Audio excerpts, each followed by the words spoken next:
Marginal difference, કંઈક અલગ, કંઈક વિશેષ. ત્યાંની એડવર્ટાઇઝમેન્ટના કોન્ટ્રાક્ટ મળે છે, એવોર્ડ્સ મળે છે. આ એક જ પોઈન્ટનો ડિફરન્સ ગુડ પ્લેયર્સને ગ્રેટ પ્લેયર્સ તરીકે ગણાવે છે.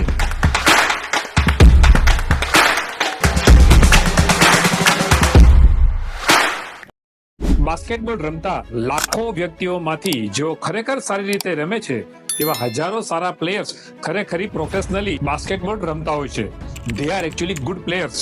અને તેમની એવરેજ, તેઓ જે શોટ મારતા હોય છે તેમાંથી જે એકચ્યુઅલી પોઈન્ટમાં કન્વર્ટ થાય છે તે એવરેજ હોય છે 0.250.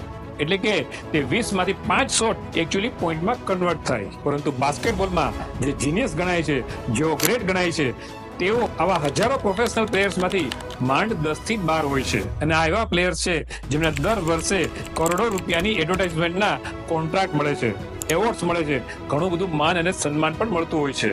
પરંતુ તમને જાણીને આશ્ચર્ય થશે કે આવા ગ્રેટ પ્લેયર્સની એવરેજ હોય છે 0.300.